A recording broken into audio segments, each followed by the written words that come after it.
We head now to the Rakaia, that famous braided river on the Canterbury Plains, with an ECAN report identifying that almost 12,000 hectares of land on the margins of Canterbury's rivers has been converted for intensive agriculture since 1990. There's growing anger about the loss of that land, particularly from the public estate. Lost land, it's being called. Federated Farmers says it's complicated. Forest and Bird says, and I quote, they've basically stolen public land. And certainly, whilst there have been no prosecutions, there's a strong suggestion, innuendo, whatever, that some of this land has been obtained or farmed on without the appropriate permissions and consents. We wanted to know how public land was obtained. So we went to Tony Thomas, who farms along the Rakaia and whose farm has increased pretty radically in size during the period concerned. He told us some of the land he obtained was already being privately farmed, but how, when he was negotiating to have that 109 hectares put under his name, the Canterbury Regional Council offered him public land.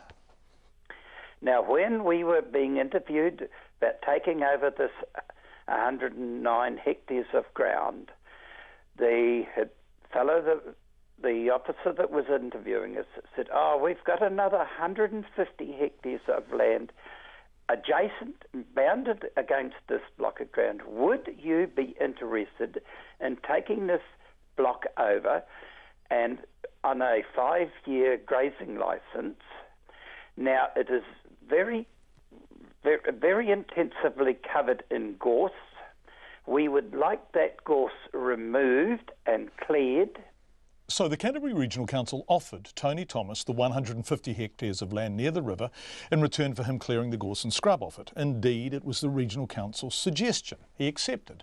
And the other thing, when we were doing that development, we said to the catchment board, which is now ECAN, we said that, righto, you've got to tell us where you want us to make the boundary fence. We're not going to put a boundary fence up without your consent. And their engineer came out and he said, yes, I can see where the logical place for a boundary fence is to go. If you will put that boundary fence there, we will quite happy for what you're proposing to do in development. So ECAN signed off on this? Yes. 100% signed off on it.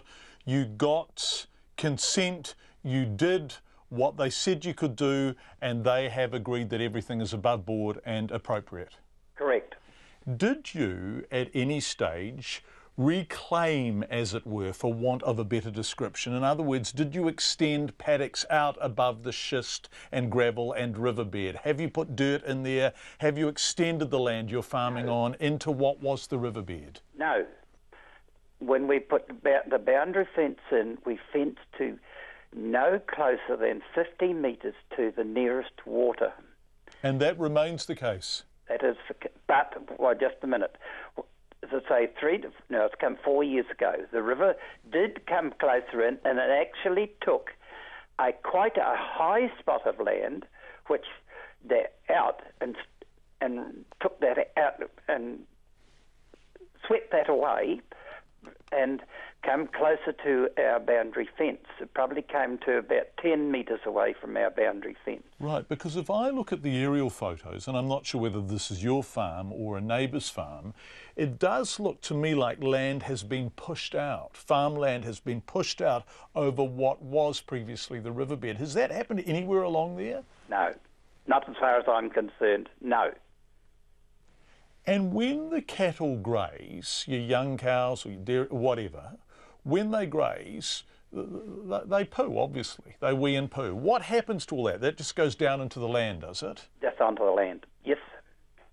And do you use nitrates, fertilisers, phosphates, all that stuff? Just what's just required.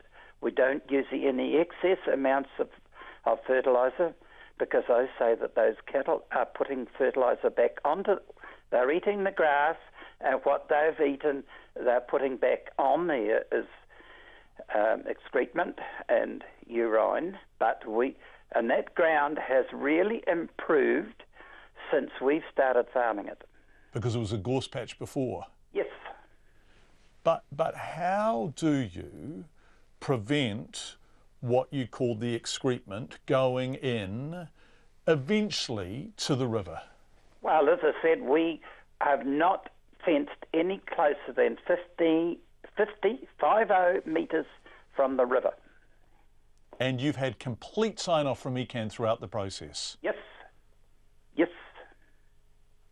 And now that you've done all of that work, who owns the land? What is your...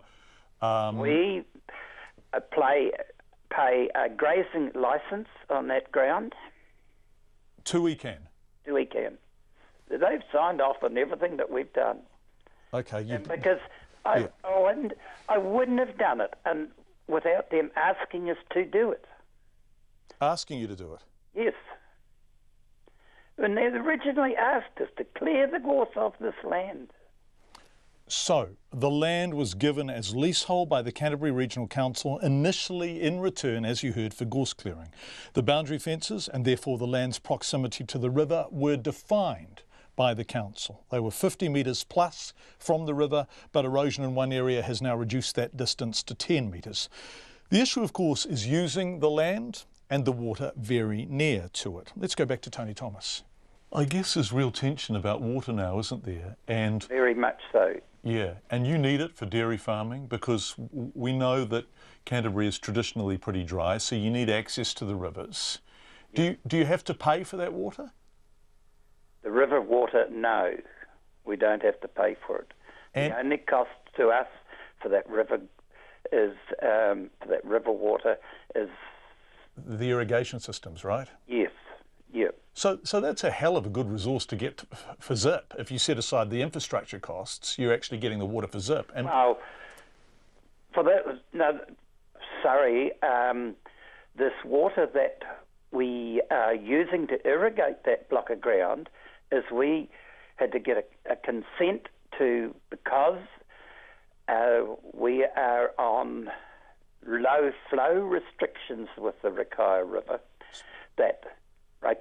Last week we, with nor'wests and that sort of thing, I know the water has been high enough, but we actually drilled a well 80 metres deep to pull water up from down there to irrigate that land, because we felt at the time, and our farm advisor also suggested, that we could be through December, January, February periods that we may not be able to get water out of the river because of the river being on a low flow, and would be very severe restrictions.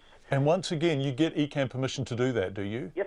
So ECAN have signed off on that as well? Yes. So if the river is low flow and you can't take water from it, ECAN have given you permission to put down a well, I guess into the aquifer, right, 80 metres down? Correct. So this is all been done with ECAN's full consent, in Tony's case anyway, some of it with their encouragement. The cost to Tony, by the way, of making the land farmable, getting irrigators on and digging that well, over $300,000. It's leasehold land, remember, so ECAN may be able to take it back. Now, we're fascinated by this because how much of that lost land was in fact consented by ECAN? Why did they consent so close to the river? And if they consented so close to the river, do they now regret it? We've tried all day to talk to them about this. 10 minutes ago, we got the statement from ECAN. We apologise that in the time frame you've given us, we haven't been able to provide a meaningful response. What we can tell you is that we have around 350 leases with farmers across Canterbury. All have conditions to ensure the land use complies with environmental rules as well as the RMA. To provide details of these leases is a significant amount of work and time and not possible in an afternoon. All the money collected from land leases is used in the local area to subsidise flood protection. In the case of Pineview, this is the lower Rakaia River rating district. Money for flood protection also comes from ECAN targeted rates, general rates and contributions, as well as District Council works and services rates.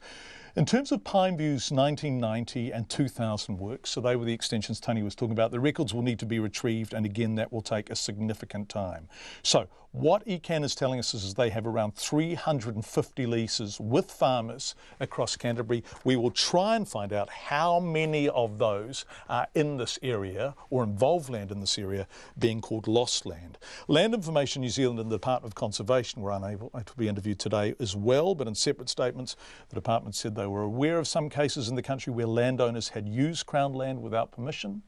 Both Linz and Doc said in some cases where land was encroached, it might give the unauthorised user the opportunity to formalise their occupancy with some restrictions. We're going to keep working on this and try and find out exactly how much of that land along the river has been consented by ECAN and in fact how much of it is leasehold land.